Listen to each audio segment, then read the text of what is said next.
George Floyd, the young man that was murdered in broad daylight. Broad daylight. These are not police officers. These are murderers. The guy says, I can't breathe. What else do you need? These guys are standing around all casual while the guy's dying. You don't bat an eye. That doesn't freak you out, you savage? A few years later. All African American, all black, all ages were taken hostage. Hey, yo, Michael Rapaport, shut the fuck up. They had nothing to do with us, man. Man, that's a stupid scenario to bring up. You know our history?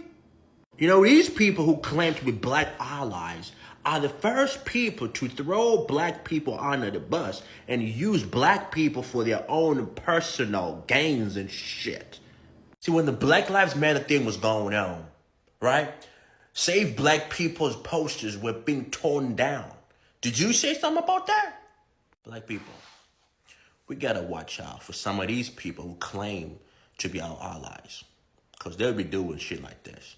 All right, guys, so we got to talk about the woke wars of America, because intersectionality always eventually backfires. And the reason why it backfires, and I've talked about this before extensively, and I'll keep talking about it because it's fascinating, and videos like this is why I love doing this job, right? This video is going to be very, very, very satisfying to make. But the reason why it backfires is because intersectionality, right, basically revolves around this false premise that the most important thing among anybody that is non-white is the fact that they're being oppressed by the white man, right? And therefore, they need to put aside all of their differences, even though they disagree with each other on most things, because the crusade against the oppressive white man is much more important, right?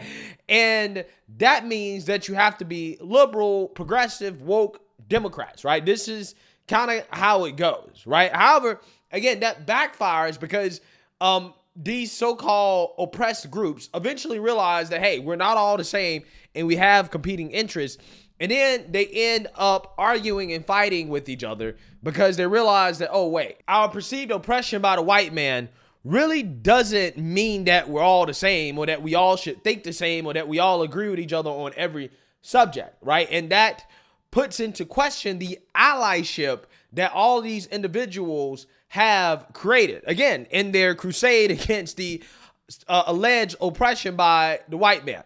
And that is what is happening to Michael Rapaport. Michael Rapaport, who is a washed up left-wing actor, comedian. I'm not entirely sure exactly how he got famous. I think he's an actor. But this foul-mouthed, Trump deranged liberal has been making headlines lately, okay? As he came out and said that, hey, he could possibly vote for Trump because of how bad the Biden administration is doing, and also the fact that the far leftists have shown that they really don't like Israel, okay? And they've said a lot of mean things about Israel. They've been accused of anti-Semitism, and apparently Michael Rapaport, I guess, is Jewish, right? So he's kind of seeing the writing on the wall in regards to his allegiance to the left, and how maybe, just maybe, they don't align with all the things that he believes in, and that some of these people are super radical.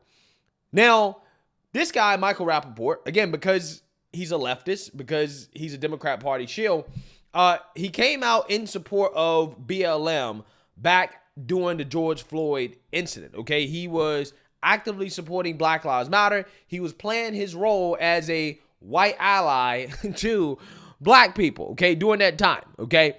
However, it seems like the favor is not being returned by the same black liberals that this guy supported, because apparently these black liberals have been silent, right? They've been silent on the alleged anti-Semitism directed towards Jews in this country in response to Israel's operation in Gaza against Hamas. And they've also been calling for a ceasefire, despite the fact that it's still a hostage situation in which you do have hostages who are over there that Israel's trying to get back.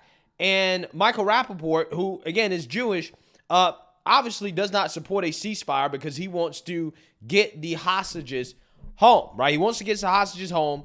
And he is basically kind of calling out all these people who would be screaming and yelling at the top of their lungs if the hostages just so happen to be black.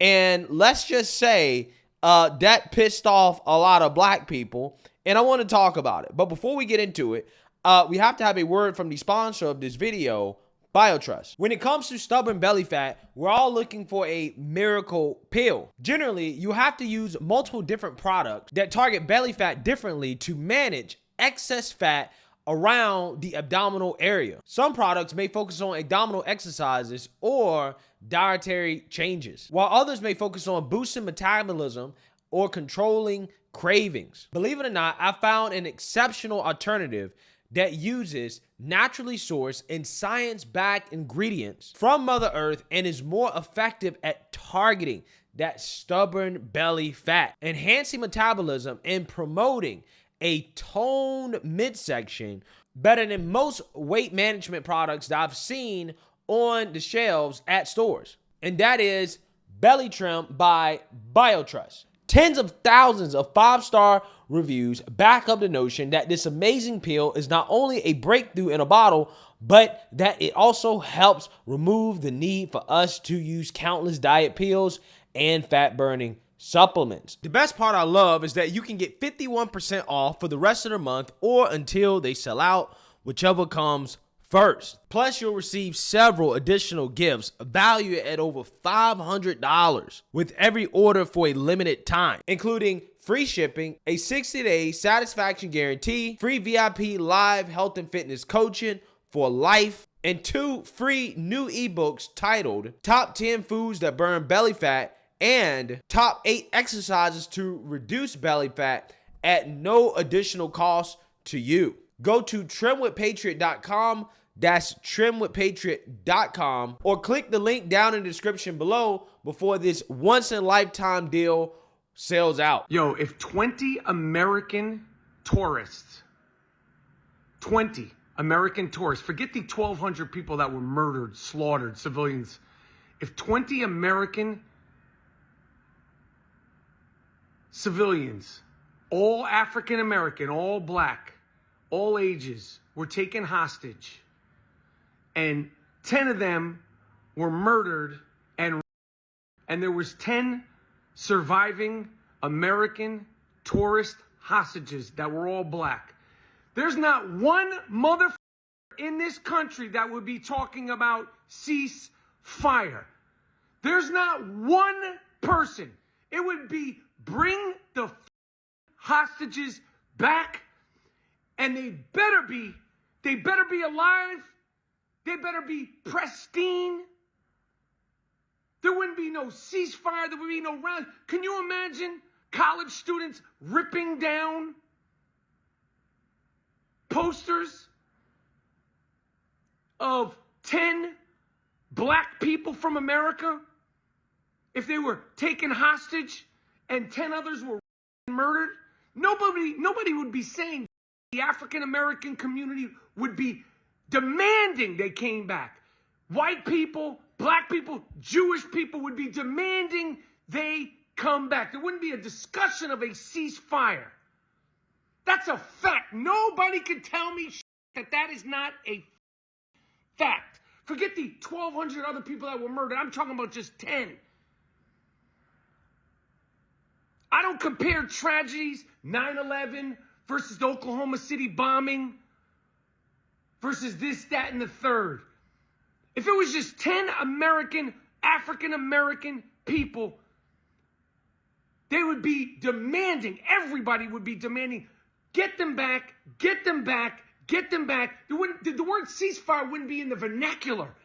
It'd be like, ravage the place until they come back, and they better come back safe and sound. So aside from the fact that not calling for a ceasefire means you are almost certainly ensuring the death of the hostages in Gaza because the whole area is being indiscriminately carbon bombed day in and day out, I continue to be really perplexed at why so many white people, especially Michael Rapaport, keep bringing up black folks while they argue for their pro-Israel, pro-genocide viewpoints. A couple months ago, I made a video talking about how white people will find a way to insert black people into a situation that has nothing to do with black people.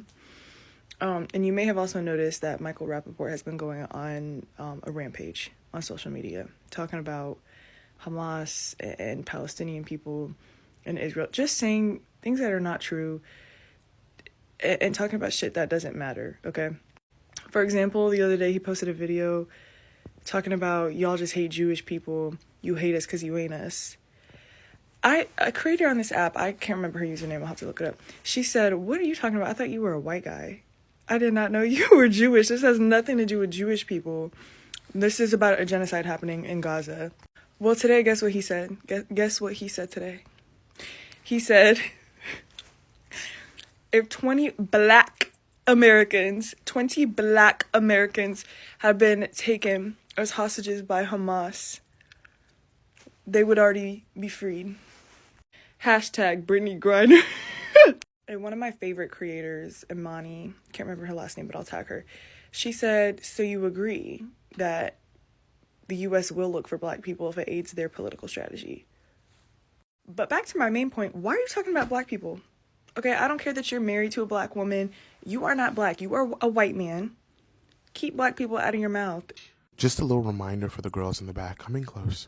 Black people are not pawns to be utilized to bolster your interpersonal arguments or your socio-political think pieces on the internet.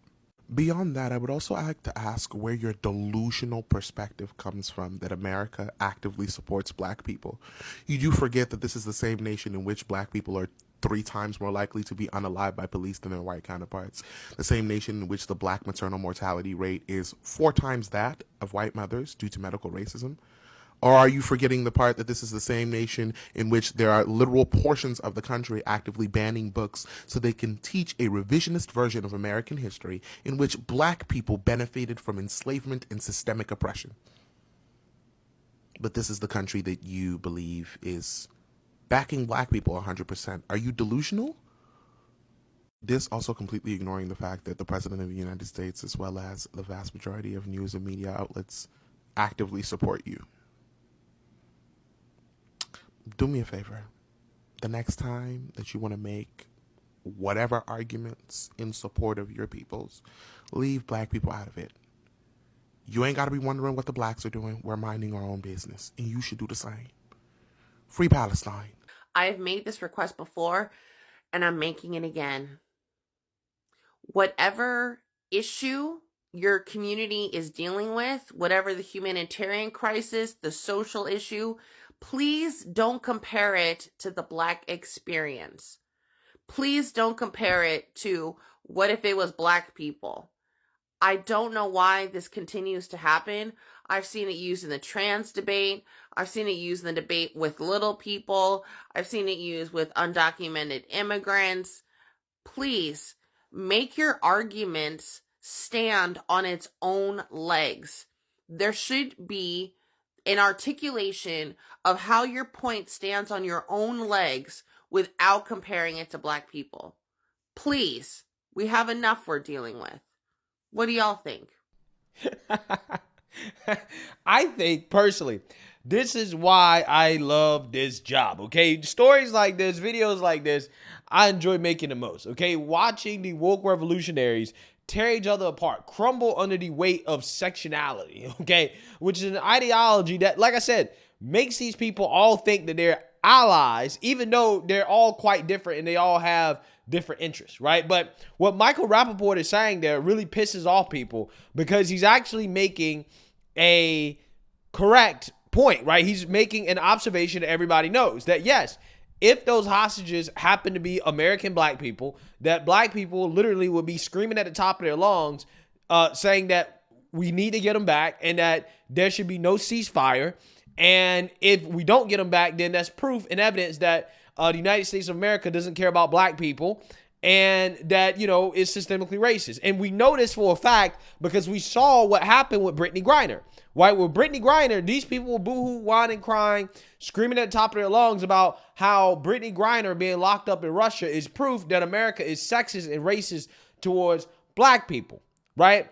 They hate black women, right? This is what they were saying, okay? Even though the Biden administration chose a black woman, okay, over a white male former member of the military. who is still over there trapped, locked up in Russia. Okay, we literally gave Russia the merchant of death in exchange for a WNBA player. Okay, when we could have got a Marine. So again, we've seen how these people would react. We know how they would react if those hostages were Black Americans. So the point that Michael Rapaport is bringing up here is 100% true and correct. Even though I do think that there's a debate about whether or not a ceasefire would be good or bad for the hostages. Okay, as of the making of this video, I believe that there's been an agreement to get some hostages back in exchange for, a ceasefire. I guess that's a developing story. So other than that, which I think is, again, debatable, the point in regards to the hypocrisy is correct. Okay. Also, furthermore, during the BLM protests, right, these same people say, hey, we're allies. Okay. And apparently Black liberals believe that allyship is one-sided, as in you're supposed to side with us in, our plight and our oppression. But when it comes to your plight and your oppression, depends on who you are, right? We may or may not sit it out, right? Which is exactly what is happening here, because they have to choose, okay? Either Israel, okay, and the Jewish people here in America, a lot of whom did support Black Lives Matter, or the Arab/Palestinians, okay? A lot of these woke Black people are going with the Arab/Palestinians because they see them as more oppressed, right? So they're more oppressed, therefore they are, easier to identify with, and that's probably why they're choosing to side with the Palestinians over, the Israelis or the Jews here in America, okay? But just wait till they find out that a lot of Arabs really don't rock with Black people like that, right?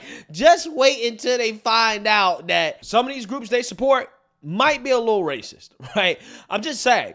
That's another video for another day. Eventually, that intersectionality will collapse as well too, just like all of them do. But again, these same Black liberals during the BLM protests said that silence is violence. Okay, if you don't speak up for our cause, okay, if you're not vocal about our oppression, then therefore you are complicit. Okay, you are committing an act of violence. That is basically the same exact argument that Michael Rapaport is using. Okay, what he's saying is that, look, because you're not speaking up enough about the hostage situation going on in Israel, okay, and what is happening in regards to anti-Semitism in this country, therefore you are a part of the problem, okay? Because we know that if, the ethnicity or the nationality of the hostages was different, aka they were Black Americans, we all know how loud people would be, right? That people would be demanding that these hostages be released, and they wouldn't be calling for a ceasefire. Now, again, whether or not you agree or disagree with the ceasefire, I think that the point that he's making actually is correct, okay? It's a correct point regardless of whether or not you agree or disagree with a ceasefire. He's right in regards to pointing out the hypocrisy, right? Because that is what it is, right? But again, what Michael Rapaport is learning the hard way, which is what all these people eventually learn the hard way, is that, again, just because all of you guys have come together in your pursuit against being oppressed by the white man, that doesn't make you all the same. It doesn't mean that you all believe the same things, despite what the Democrats want you guys to believe, which is that you all think the same, that you all are the same because you're non-white. That's just simply not the case. We saw this backfire when it came to the Muslims and the woke gender ideology that was being pushed in schools, in the books. Turns out that Muslims did not appreciate this being pushed in schools on their children, okay? And they backlashed against it. They protested against it, okay? And a lot of these liberals were shocked. They were like, oh, why are Muslims backlashing against us? Why do they want these books in school for kids, right? I'm just saying, you would think that it would be obvious that, hey, Muslims don't align with this stuff, despite the fact that they are overwhelmingly liberal in how they vote. They might not be liberal in how they live, but they do vote Democrat. But just because they vote Democrat doesn't mean that they align with everything on the Democrat agenda, right? Or that they're supposed to be your ally in social justice, right? Again, that's why I think this allyship conversation is so silly. I always chuckle when I hear these people talk about ally this, ally that, and it's like, again, this is a house of cards, right? It easily falls once you realize and you see in certain situations that, hey, like, our interests are actually opposed to each other, right? We actually really don't believe the same thing, turns out. And just because we all feel like we're oppressed by the white man, that doesn't necessarily mean that, again, we all believe the same things, that we all have the same values. In fact, a lot of these people in their values are actually opposed to each other. But again, they just don't know that. They set it aside when it comes to, again, trying to fight back against oppression. And it is just, again, fascinating to see when this ideology falls apart, right? Because it happens quite a bit. And that is what's happening with Michael Rapaport. He's starting to realize that the same people that he supported during the BLM protests / riots don't support him, okay? And also they're super radical, right? Which he was okay with, okay? and again, that has consequences. You already saw the guy, talk about maybe vote for Trump. He also came out against the crazy crime policies or soft on crime policies that is happening in these liberal cities. He made a video about that when he witnessed a homeless person literally go into like a CVS or a Walgreens or something and steal something right in front of his face.